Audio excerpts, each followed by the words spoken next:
Yeah, so I like to give credit there right off the bat in saying that before I was here, I worked for 4 years on a contract for CWDA for Mathematica Policy Research. And our goal was to really work with counties to help them to develop kind of the CalWORKS of the future. So I'll get to that in a minute, but just want to recognize first that the slide deck that I'm using is a modified version of both a handout and slides that were developed for CWDA for the CalWORKS Strategic Initiative by Mathematica Policy Research in combination with the Center on Budget and Policy Priorities, as well as Global Learning Partners. This information is all available publicly on the CalWORKS nextgen.org website, which is how I'm allowed to use it still. I always just like to give credit though, as they were the funders. And my work originally on this was done under that contract. So kind of fast forwarding, now I'm here, obviously, I work for DSS and still partner a lot with CWDA, of course, as one of our big advocates for the counties.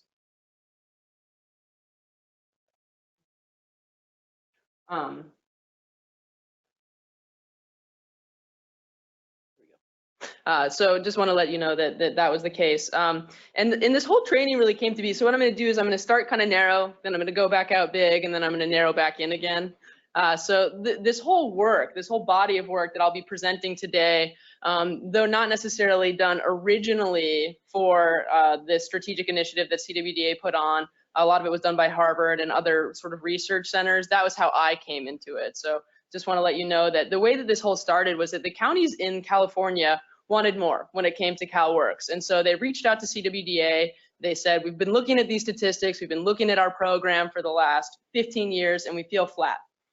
They had just come on the heels of kind of the redesign on the child welfare side, where they had created this new core practice model and really dug in and started a continuous quality improvement kind of process. And they said, we want the same thing on the CalWORKS side of the house. And so what CWDA did was went out and hired Mathematica Policy Research along with these others. And that was where I stepped in. So 4 years ago, I kind of stepped into the CalWORKS world for the first time. I guess I should probably say what CalWORKS is. I forget that I'm not necessarily talking to folks that are all in the feed division. CalWORKS is California's TANF program. So that's temporary assistance for needy families, the old AFDC kind of historical welfare, although we don't use that anymore, in that narrative kind of comes with some baggage. So CalWORKS is the new kind of self-sufficiency, resiliency program that's housed under the feed division here at DSS that I'm now managing.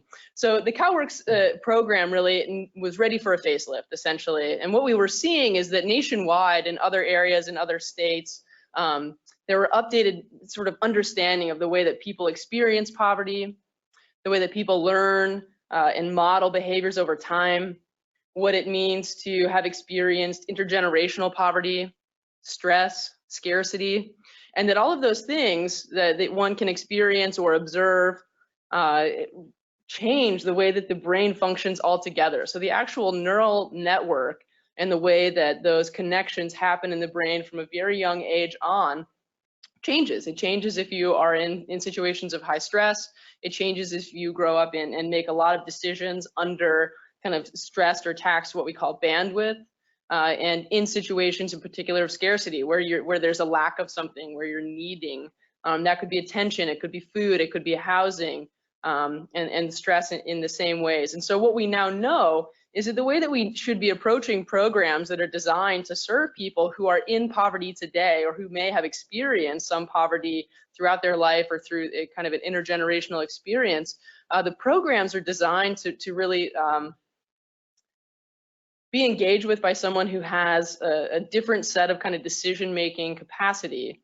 And so this concept of temporary assistance, in particular when you're talking about the old kind of work-first models, was really designed for people who were just temporarily out of work. So someone who had lost their job briefly, and so they were going to come to the state or the federal government, and they were going to get help for just a little bit until they got back on their feet and got back into the workforce. What we've seen increasingly over time is that, in particular right now, where we're in this kind of resurgence of the economy, where unemployment rates are as low as they've ever been. I mean, right up against kind of these numbers that we didn't even think were necessarily possible, is that the people who are coming into CalWORKS and coming into TANF programs tend to be people that need something else. They're not just in this environment where they're touching the system briefly and they're headed off to employment. those folks have come in and gone out of the program already. And so kind of the caseload that we have now really needs something else. And arguably, historically, that's always been the case as well. And so county said, what can we do? What can we learn from this research? What can we take from this big, growing, existing body of literature and experiences from other states and improve CalWORKS? And so that was what we set out to tackle under the CalWORKS Strategic Initiative. And we started with a needs assessment. So I start here to say that this is, I'll get to this point a little bit later where I tell you what we're working on now, but just so you know where we started, what we found when we went out on the ground into the counties was that counties were experiencing a really complex political environment, a complex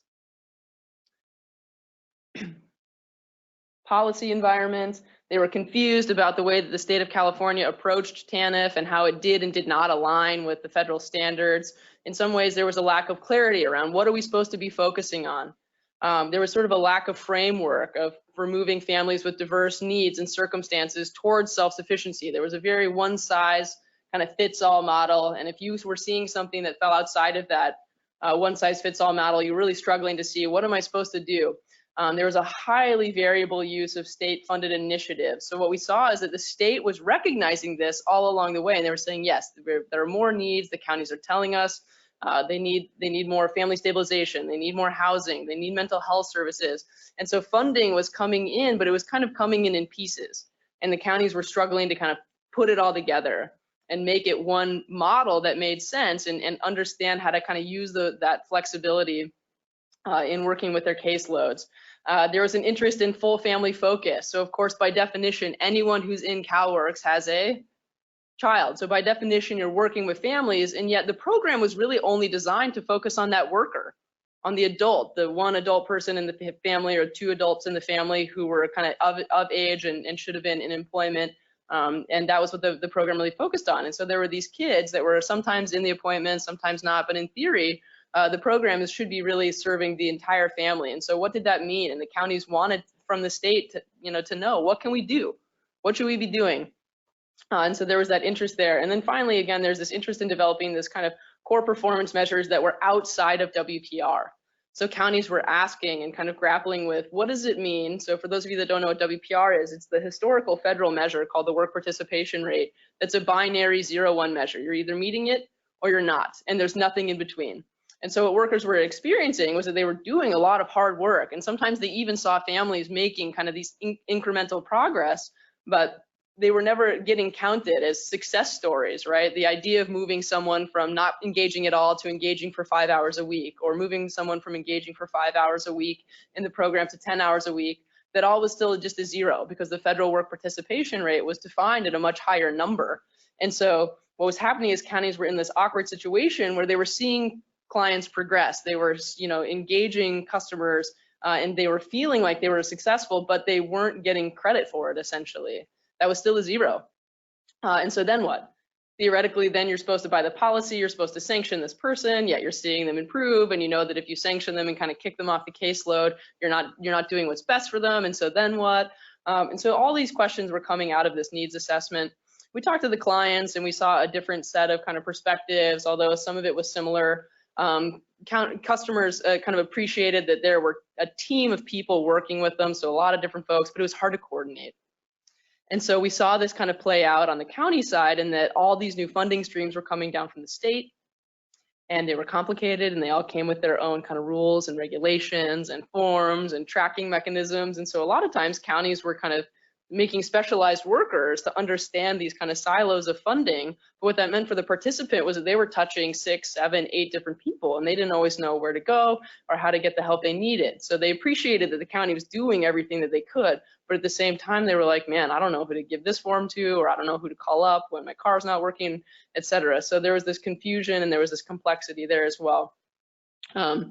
So generally speaking, counties were kind of struggling to find other supportive services as well. So one unique thing about, of course, the program is that anytime you're asking a family or parent or participant to engage, theoretically, you're providing them all the supportive services that they would need in order to engage in the program.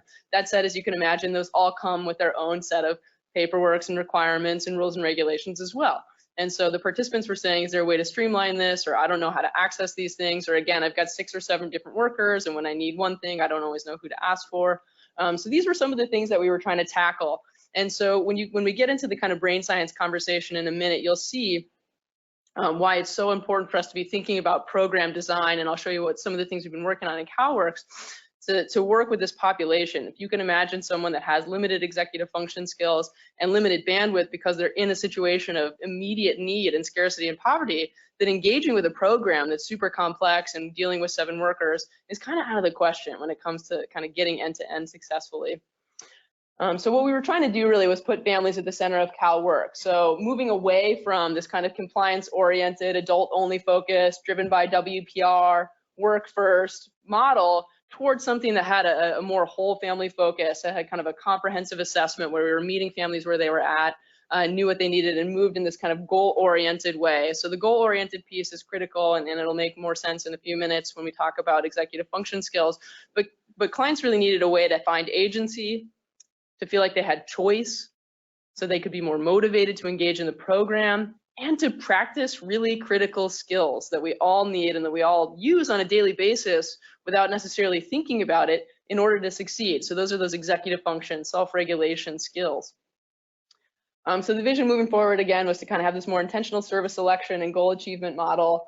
We won't linger too much on the whole concept of 2.0, as it's not the states. That's really belongs to the county still and to CWDA, but that was really where this body of work came from. So I stepped in, I did this needs assessment, and we decided on a new approach where we were going to bring in behavioral insights and recognize that living under conditions of scarcity really taxes this attentional resource that we need to maintain work or just to succeed in life in general, right? Just think about the number of complex decisions you've already had to make today and trade-offs that you've considered since you first woke up this morning, since you decided not to snooze, since your kid decided that they didn't like the outfit you had picked out and you were on your way to work, since you spilled your coffee in the car, or your car didn't have gas, or something like that, right? The number of things that we address on a daily basis, but we all have a lot of bandwidth, right? We're not waking up in kind of scarcity or in times of stress or need necessarily, and sometimes we do, but we have ways of kind of tackling that. So you can imagine that if you're not in that situation, living under conditions of scarcity or poverty or high stress,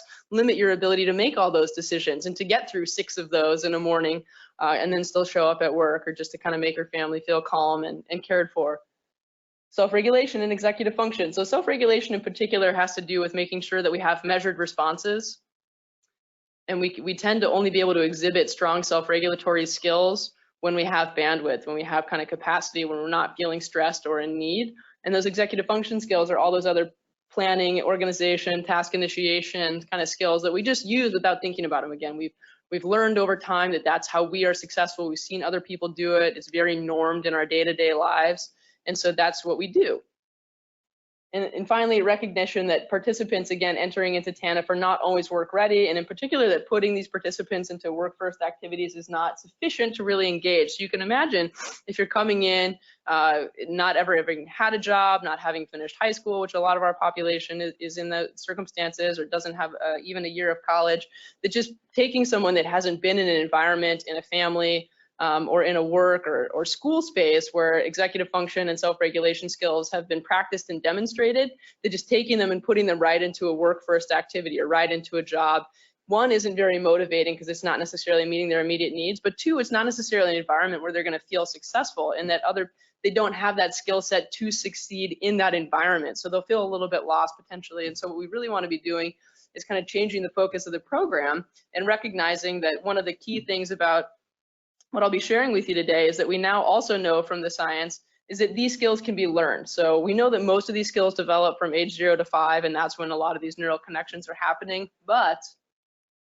fortunately, we have a bunch of research coming out over the last 5 or 6 years, and it's an expanding body of research that our brains are also very plastic. And as an adult, you can still change that neural connectivity in the way that we're making decisions and the way that information is being processed. But it requires practice, and it requires a lot of practice, and it requires a very structured kind of practice. So there's an intentionality to the way that we have to engage in building these skills. And a lot of what it requires is having a relationship and having modeling and having exercises that lay these things out in a routine, and it's very evidence-based.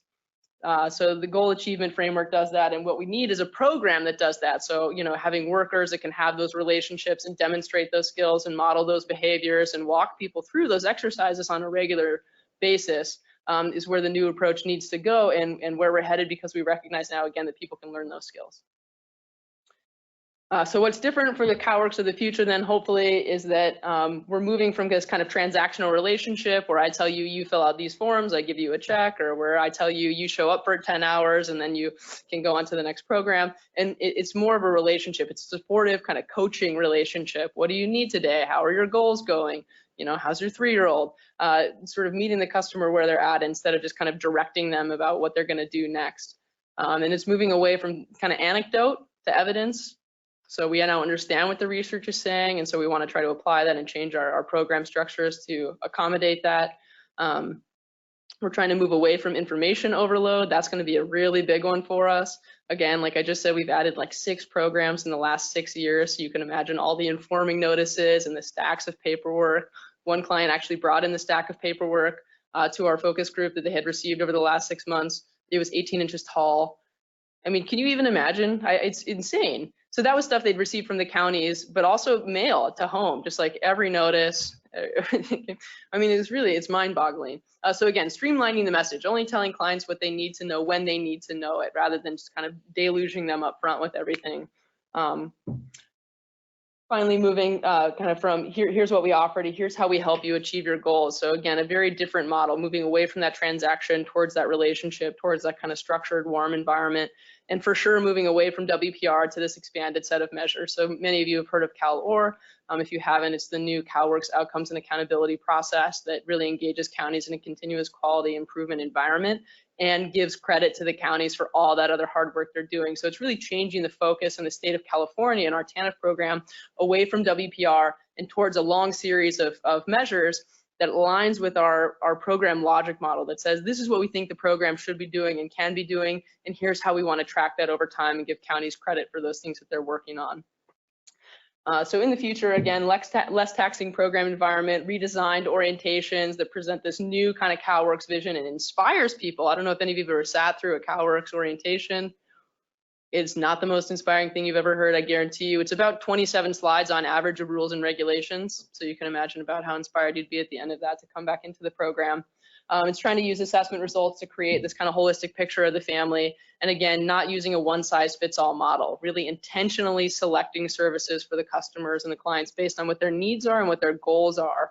Using this goal-setting environment and kind of using a goal-setting infused coaching service delivery model to practice those skills and to help the client feel like they have engagement and agency and choice and are motivated to come back into the program because we're there to serve them. So hopefully that's where we're headed. It's certainly where the counties want to go, and so hopefully as I step into this role and work with amazing teams and all of you, it's a direction that we're headed. So this is one of the images that we had put together, thinking about what does the CalWORKS of the future look like. And what you'll see is that in the middle, we have kind of the bread and butter, I would say, kind of service mechanisms and delivery options for activities for families.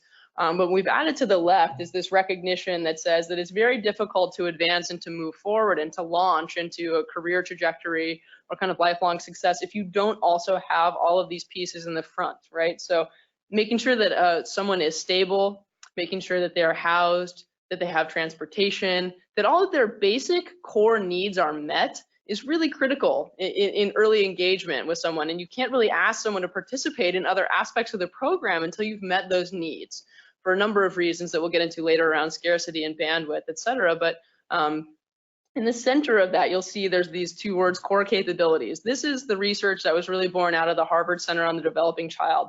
And it said the following: we now know that 0 to 5 is really, really critical time frame for kids to succeed.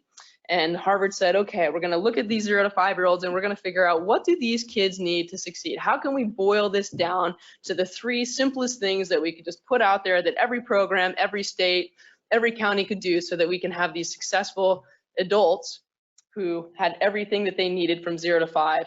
And very quickly, actually that's not true, it took them almost 10 years. So over a long period of time, they learned that in fact, there is no magic bullet for these kids, and one of the critical components in every child's life that has a dramatic influence on their success in the future is the parent, of course, is that adult that's in their life every day, every morning, every night, on the weekends when they're not in school. So you can give a child the most productive, constructive, high quality childcare environment possible. And at the end of the day, the time they're spending at home is still equally influential. So we cannot forget about those parents. And what they said was, what we need is parents that have these core capabilities. Core capabilities were defined by 3 separate things. 1, the ability to manage stress and avoid these kind of toxic stress environments. 2, adult capabilities, which were these executive function and self-regulation skills. And 3, both the adult and the child having the ability to have what we call supportive, responsive relationships. So when you look at all the adversity research for both children and adults that are over 18 and the adversity they experienced when they were children, what you see in successful adults over time is that one of the critical common denominators of succeeding, even coming out of a high ACEs environment, if you don't know what an ACEs score is, it has to do with the amount of adversity you were exposed to as a child. What makes you successful over time is that you had a responsive relationship during that time, someone that you could trust and rely on, someone that could help you to reduce kind of that stress and help you to make decisions and model these good behaviors and be what we call responsive. And so what we're seeing is that for these adults a lot of times, and as we've done some of the early research on the updated CalWORKS program, is that the workers oftentimes can be that a lot of times adults are going back into environments and neighborhoods and homes and communities or networks where there isn't someone that can be that kind of strong, resilient, supportive, responsive relationship, but the workers can be.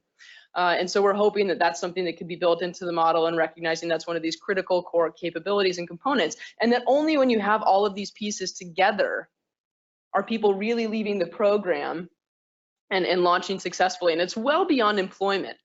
Long-term employment is good, and it is one of the critical outcomes that we think is super necessary for CalWORKS families to achieve self-sufficiency over time, but just employment alone is not enough. You also have to have the ability to be resilient and to manage adversity. And so working on that skill set where in the program is so critical, and in providing an environment where those skills can be demonstrated and worked through, and where we expect and anticipate that people will fail occasionally. People will come into the program and they will not always succeed at meeting their hours, where people come into the program and they don't understand something, or they start a program track and something else happens in their life and they have to stop and restart, and that we anticipate that we expect that we in fact build a program that's designed to take those people and walk them through those experiences, because only when you stay engaged with that individual can they understand these managing adversity skills, right? So you have to put that together so that at some point in the future, when they lose another job or their housing situation changes or something like that, they have the skill set they need to overcome that, and they're not just turning back onto the program. So it's not just about any job. It's not even about a better job. It's about having a career trajectory alongside these skills to manage adversity. So building adult capabilities, in particular that one slice there that was executive function and self-regulation skills. Let's first talk about what that means. So adult capabilities are those skills that really help us to carry out day-to-day tasks and achieve those life goals that are important and meaningful to us. That meaningful piece is really critical in the CalWORKS environment. You have to help people to recognize and see and set goals that are meaningful to them in order to have them be motivated and feel like they have agency and want to keep coming in. And we'll generally only apply kind of these adult capabilities to things that we want to do, right? So we all kind of have this selective capacity to apply our skills and to work really hard to do these planning and task initiation and persistence skills, but only for something we really want to do, right? So that meaningful piece is critical there.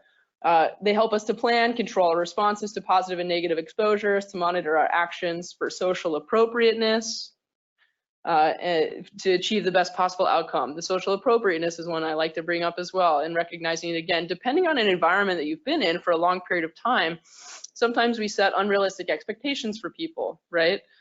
It's unfair to assume that everyone just knows what the best decision is in any one environment. It's unfair to assume that someone who's coming out of a household at 17 or 18, where the adults in their household had not previously demonstrated what is socially appropriate, to have them then come into an office environment or go into a future job or school environment, and to just know what those things are, right? So these are all things that we learn through observation and modeling over time, and so you have to take into account what someone's exposure has been. That's not to say there's not a wide range of things that are, quote, socially appropriate, and those things are going to change based on the environment, but recognizing that many people haven't had the same kinds of exposures maybe, and that variety is really critical to understand and to recognize and to be okay with. So finally, adult capabilities help us to remember important information and to follow multi-step processes or instructions. So just real quick, I think we're going to have time here. I'll try to keep it to really 45 minutes or so, yeah, and then have time for question and answer. But I'm going to show just a quick video here. Oh, can you do that? That link. This is from the Harvard Center on the Developing Child, and this is really a good demonstration of what those skills are and what it looks like in our environment for families coming into CalWORKS.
A little repetition there of what you already heard me speak to, but sometimes nice to kind of see it in that single streamlined way. So moving forward, just to review then on the adult capabilities side, what we're really talking about here, these core adult capabilities, again, help us to support and focus and plan and achieve goals. To reiterate what the video says, no one is born with these skills. They're always developed over time. They're developed through observation, modeling, practice. So recognizing again where different folks have had different experiences and different access to these skills. And so just expecting that everyone walks through the door and engages with our program with some baseline set of executive function and self-regulation skills or key capabilities that are required for making difficult decisions, in particular at times where there's a lot of trade-off and tension, is just unrealistic and it's frankly unfair. And so we have to design programs that are really ready to help people to develop these skills and recognizing that they may not have developed them, or that, we'll get to this in a minute, that scarcity is causing sort of a limitation in their ability to access the skills at any point in time. We all have strengths and weaknesses. If we all just kind of took stock today, usually when I'm giving this as a training, and so there's a lot of activities built in. So we would all sit and look at our executive function skills, and we would recognize that there are certain executive function skills that we're all good at, and ones that we struggle with, right, on a daily basis. And in particular, that in different environments, different skills tend to come out. I have a different set of sort of executive skills that I'm particularly good at when I'm at home than when I'm at work, let's say, and those look different, and that's okay. And all of that is sort of normal. We have different times when we can be more intentional, where we can take a deep breath and make a better decision, and times that we're impulsive as well, right? It's very normal, but again, recognizing from the video that certain stress affects these skills, right? And stress affects both how we develop these neural connections, but also how we access the skills. So truly supportive relationships help us make choices that are meaningful, they lower our stress, and they help us to model these behaviors. So when we think about executive functions or these kind of core capabilities, adult capabilities specifically, these tend to be the 12 that come out of the research. They have different colors here because the ones that are orange tend to have to do with kind of that setting a goal or thinking about, so we set goals all day, every day. We don't necessarily think about it as such, but we always have something that we're headed towards or doing or looking to achieve. That's sort of these orange pieces. And then we have to figure out how that's going to happen and do it, right? So that's this kind of darker blue set of skills, initiating the task, making sure that we sort of inhibit responses that might be impulsive or redirect our attention elsewhere so that we can sustain attention, etc. And then finally, in the light blue, we see these are the pieces that we all are kind of employing or utilizing when something's not going quite right, when some distraction does happen, someone knocks on your door, that text comes through on your phone, you get stressed. You have to be flexible. You have to remember what you were doing so you can come back to it. You have to have stress tolerance so that you can recover and quickly re-engage with the thing you were doing. And so you can imagine how this full set of skills kind of cycles through in different activities throughout our day, but all of these things are required to be successful. We know that poverty impacts these abilities, right? So like the video said, exposure to high levels of stress in childhood will limit the way that these were developed or demonstrated. Living under conditions of scarcity limits our bandwidth. Bandwidth is kind of our capacity at any point in time to engage with a variety of things. And it gets very narrowed when you're living under conditions of scarcity, high stress, or poverty. That increased exposure to situations that compromise these executive function skills lead to a strengthening of our impulsive skills, right? So our brains will naturally strengthen these kind of neural connections that bypass the more challenging, more kind of consuming part of the brain, getting into the prefrontal cortex. And so these exposures matter, and having repeated exposures over time certainly will limit that. And so you have to imagine you have to have just as many experiences going the other direction to change the way that our brains are going through those cycles and decision makings and functions. And so programs should be designed assuming that that's necessary and that that's an important kind of piece to build in. So scarcity, anyone want to take I feel like we're just sitting here listening for too long now. Someone want to give me a sense of what scarcity means or what it might mean to you? Anyone know when we say that, what do we mean?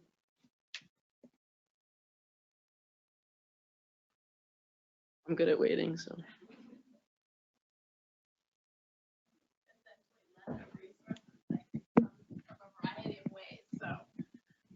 It could be scarcity in terms of food, scarcity in terms of safe housing. It could be scarcity in terms of, poverty of relationships. Just not having it. Great, thank you. That's exactly right. And there are a number of ways that we can experience it, to your point. So it can be relational, it can be something obvious like food, time, attention, right? So when we're in these kind of high stress environments, scarcity of resources and time tend to be kind of at the forefront of our experience. And what happens when we're in these kind of environments or situations of scarcity, it becomes difficult to perceive or process or kind of act on a lot of information because our brain is kind of being consumed by the scarcity. We're trying to figure out, how do we meet this need? How do we meet the next thing that we have to succeed to survive, frankly. And so what happens is you have a limited kind of bandwidth. So when you have too much going on, you can lose sight of important things. You tend to focus on the immediate, again, the important things. And what happens then, when you're trying to meet that very basic immediate need in a situation of scarcity, is everything else kind of falls away. And when we're thinking about scarcity, we're really talking about kind of two different things.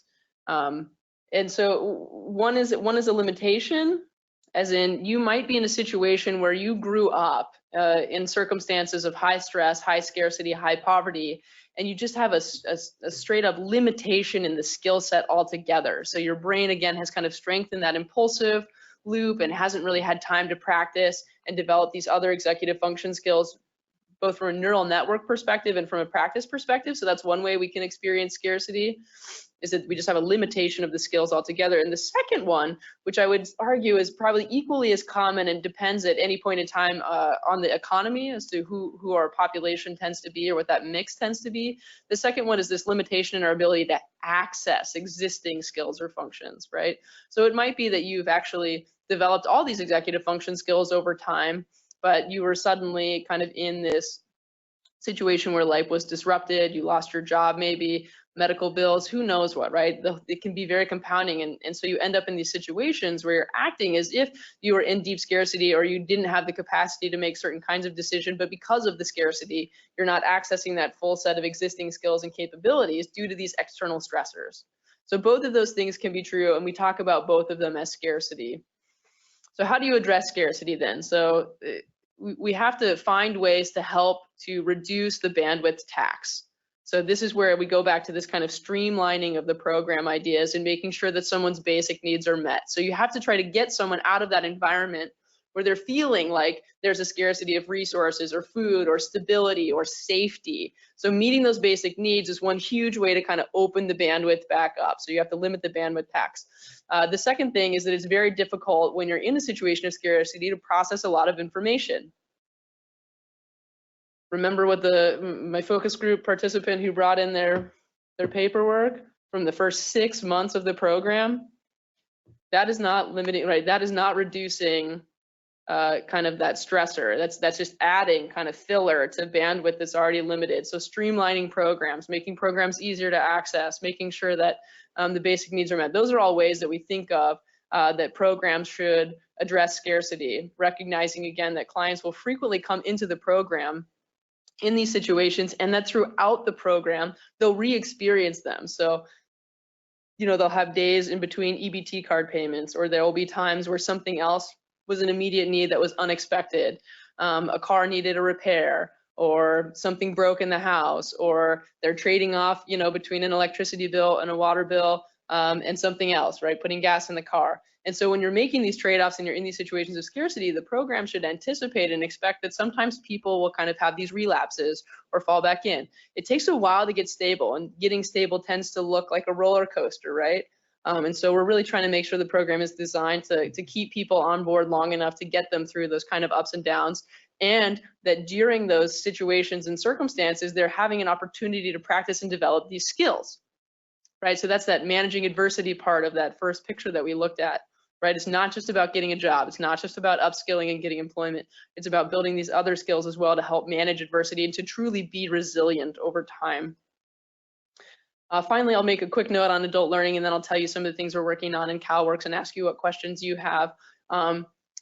But one of the things that we thought about in developing this work is that how adults learn is very different than how kids tend to learn. In order to learn something, adults usually need to do something with it or apply it. So it's not enough to say something to someone. Usually they need to go through an exercise or experience or see it modeled for them.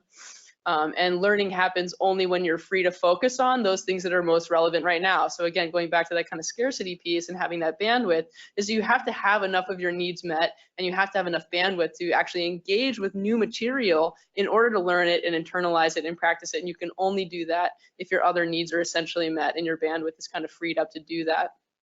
And again, modeling is a key strategy, both for developing executive function skills, but also just for learning any other piece of information once you're, say, past the age of 22 or so. And there are plenty of people that learn like that from a younger age as well, but we specifically know these 3 things about adult learning.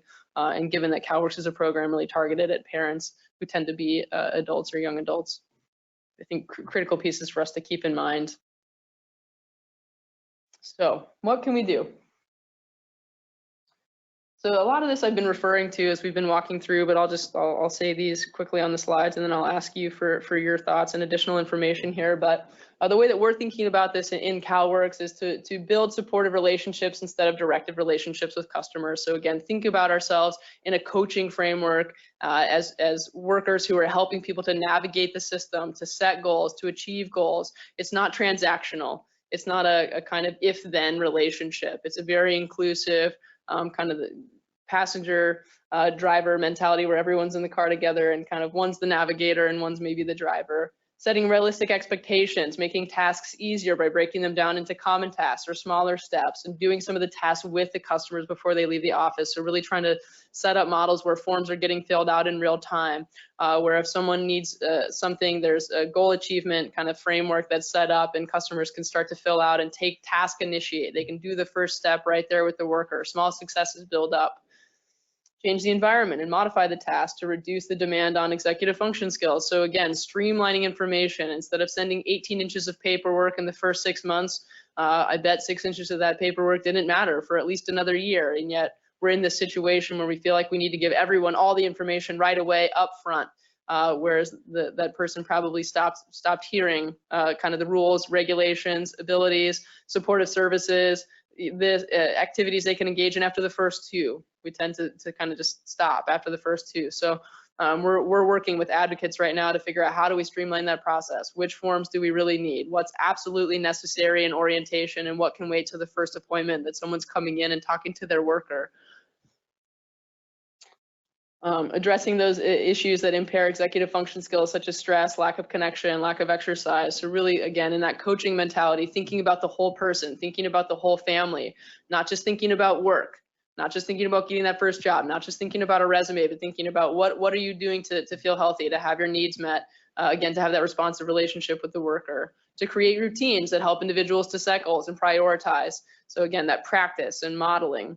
Working explicitly at building on executive function skills by providing that regular opportunity to train. So working through job club, working through housing support and housing searches, working through regular welfare to work plans, working with adult learning programs to have a very regular routine, modeled goal setting, goal achievement environment infused into all of the components of CalWORKS across the program. And finally, providing all of those kind of income supports, transportation, childcare, housing, food to reduce scarcity, doing it right off the bat, not doing it with zero hesitation and no judgment. All of these things are entitlements in the program, and I think sometimes people get a little bit protective of those things and create barriers artificially for people to get them, or they don't want to see people accessing all those things necessarily because it gets expensive. But without doing that, you're not really setting someone up to be successful and to free up that bandwidth to engage in the program, to get off of the program over time. So making sure all those necessary programs and supportive services are in place right up front. So as a reminder, all this information is up on the calworksnextgen.org website, along with the actual training materials. So like I said, everything I just walked you through is actually designed to be delivered in 2 2-hour modules, so a full 4 hours of training. So for other programs that are interested in taking staff through those materials, there's a slide deck, a facilitator handout, a participant handout. A lot of the information was drawn down from the Harvard Center on the Developing Child. That's where that video was that I showed you. They have about 13 other incredible short 5-minute videos that take the most complicated things and make them simple and easy to digest. If it's something you're interested in pursuing or having additional conversations about, I have regular office hours on my schedule, on my calendar every week. Feel free to look at where those are and come in. I truly have an open door policy, or you can email me. You can also take any kind of questions or information up to your managers, and you can have them contact me, whatever's most comfortable for folks. So with that, I will pause and see if there are any questions in the room. Yeah. This is really interesting, by the way. Thank you for sharing this. And I'm not very familiar with the CalWORKS population, and I think it's great taking a look at this holistic view of the clients. But I'm just curious, do we know at this point, like how many of CalWORKS participants have substance use issues and mental health issues? And because it seems like those clients would be the most difficult to kind of bring up, to bring those core capabilities up so that they can be successful. I mean, I realize maybe some of these families may eventually end up in the child welfare world, but I'm just curious, do we have a sense of like the percentage or how many of them are around? I would say we don't have an accurate sense, and I think part of that is because those services are, I would suggest, strongly underutilized. So we know from various appraisal and assessment tools that we employ in the CalWORKS program that quite a few people have some demonstrated need. You have to imagine that at that point that there's a balance between sort of a family being able to fully engage in treatment, for example, for some kind of substance abuse or mental health issue, while these other needs for potential other members of the family may or may not be getting met, right? Also, I think there are some hurdles around the billing and accounting structures that we have in place that I'd like to work to break down over the next 6 to 9 months. That's on my short list of things to work on, so that counties really do feel like it's super easy to engage someone in one of those services, right? Right now we're working on childcare, of course, and making it immediate and automatic, stage 1, day 1, easy, right? That was one of the governor's big pieces this year that we're working on operationalizing, and I wanted to feel that way for all of the supportive services, for transportation, for mental health, for substance abuse. So some of it is coaching, some of it is our design and making sure that we're really streamlining access to those dollars for the counties, so there's no second thought about how do they draw down those funds and give them to those participants. Some of it's there's a dearth of services in some areas, etc. So our sense is, to answer honestly, is that there's a higher need than what is being met today. And I'm trying to take active steps as a program to streamline access to those services across the board, because I do think they will be critical. And to your point, if you want someone to have bandwidth to develop some of these other executive function skills, that's a huge piece of the pie that you have to kind of solve and stabilize so that that bandwidth can be freed up for other activities and engagement. Other questions? Other ideas, anything that just came to mind while I was talking about things you'd like to see in your programs or your aspects of kind of day-to-day work here? Yeah. So I hear in some counties the caseworker has up to 150 clients. Is there any effort to minimize the number of people that they're assigned to? It's a great question. So the question around what's the caseload, right? How can a worker be effective at having this kind of responsive coaching relationship with clients if they're dealing with 150 cases? A few things on that. One is that we know we're in counties where the caseload tends to be as high as what you're describing, which that's on the higher end. I would say that on average, county workers are dealing with probably 30 to 150 would be the high, maybe 80 or 90 is more average. And it depends on the type of worker as well. So they tend to be higher caseloads for eligibility workers who tend to see their roles as kind of more intermittent at getting someone enrolled in the program and then checking in at the 6-month and annual review periods, right? So they tend to have a larger caseload that's more task-based, which is something I'm also trying to shift, right? Those are also our key navigators for the program and the people that are helping orient clients to all of those needs and services that are available. None of that's quite answering your question. It's just to say there's a big range there, but we do think that in order to have effective case management, there needs to be a smaller load. And in particular, when you're talking about this kind of goal achievement framework, it takes time. It takes a lot of time to coach and model these executive function skills and to do it routinely and to walk through it. And what we saw in some of the trial counties that are doing this type of thing is that it does take on average up to 10 or 15 minutes longer per engagement to have that kind of framework and to deliver it, but also it leads to more engagement, so less sanctions, so more funding for the county so they can continue to have that kind of decreased workload. As you'll see as you saw in the budget this year that we put out, We changed the structure for the case management dollars that are going out to counties in the single allocation funding, specifically to make sure that we're maintaining and kind of propagating and perpetuating this idea that different cases will need different amounts of time, and someone who's coming in who's work ready just needs less case management time than someone who's coming in and needs a lot of stabilization type work, and then funding the counties to have that higher level of engagement with certain cases. I think as we go through the CalOR process, we'll know so much more. Through the county self-assessment process, counties will tell us what their worker model is, what their caseload ratios are, and things like that, and we'll start to be able to tie those to different outcomes and different models over time so that we can start to streamline some of that back to the counties, and counties can make informed decisions about what the most effective models are. But I do think it's an important consideration, absolutely.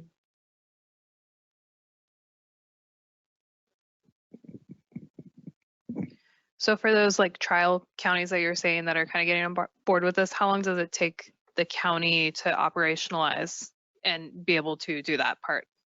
That was a great question. How long did it take a county to operationalize this kind? It's a huge culture shift, as you can imagine. Some of these counties have been working on this for going on nearly 2 years now, at least 18 months for some of the early implementers. And what they're seeing is that it happens in kind of cycles. It's iterative, of course, right? So figuring out what works for their local culture, for their kind of case management models, for their funding structures and partnerships with outside CBOs and entities, et cetera. And how do you get kind of everyone involved, right? How do you make sure that when you're referring someone, they're all using that kind of methodology? And again, it comes down to kind of this core lens or this core culture shift and change in the way that we see our jobs and see our program and see that relationship with the participant. And so I think in some of the stronger counties that took at least a year, getting all of the workers trained end to end, updating county structures and models, getting leadership on board, getting their boards of supervisors on board, taking longer with customers, not sanctioning people right away. You know, figuring out how do you kind of work in this complex policy environment and still drive this kind of streamlined program forward. And it took time. It took updating of forms and models and structures and ideas and regular weekly check-ins and things like that. So CWDA has been a great partner to the counties in trying to keep that moving forward. My sense is that the state will start to kind of partner in some of those ways moving forward, and we're kind of updating our policies, and through CalOR and some other alignment efforts, hopefully we'll be able to support them in that culture shift. And I think a lot of folks have seen kind of this change in CalWORKS over the last year and a half, and with CalOR, and I think some of the work Kim did and some of the work I'll keep doing has been helping them to see that they're not alone in the effort, that the state is really standing there with the counties and moving in that direction. So hopefully it just keeps going. Anything else?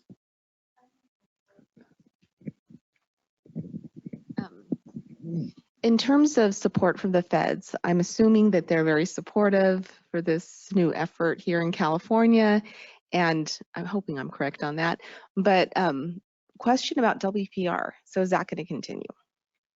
It's a great question. I will tell you right now that the federal government is looking to realign some metrics. So we have seen some movement in some kind of the federal conversations around what is an appropriate metric. I think it's pretty well agreed upon at this point that WPR doesn't really incentivize necessarily the things that we would want. So there's some look at aligning measures with WIOA. So including more education, different kinds of employment or earnings over time measures as kind of the broader success measures for the program. There's not something that's been firmly landed on yet, but my sense is there's going to be some kind of WIOA alignment over time. That said, there is a lot of enthusiasm, in particular on the West Coast and from some of our other ACF regions in this area, reaching out to the state and asking for information and getting directed to this website and reaching out to CWDA and asking for these materials. I also know that through a number of other federal ACF funded efforts, Project Improve, Project Awesomer, there are quite a few other states working on this kind of TANF revamp: Minnesota, Colorado, Pennsylvania, New Jersey, a little bit in North Carolina. So a lot of people are starting to move on this information. It's out there in the academic literature. It's no secret at this point. We know so much more about what happens when you grow up or live in scarcity and poverty. and the programs have to adjust to work with this population a little bit differently, and they are. So I think over time you'll just see more and more of the research coming along, and hopefully in particular around some of the case management models, which is the hardest one probably at this point to put a finger on what works. We'll start to see more variety and more of a kind of intentional service model come out of the research, where we haven't really had one in the last 20 years. A lot of work first models that we know are always successful for a sliver of the population. And now we're trying to figure out, what about everyone else? So. Okay, so I see it's just 1 o'clock right now, so I want to be respectful of everyone's time. Thanks so much for coming out and chatting. Again, if you want more information, feel free to reach out or check out this website. Have a good afternoon.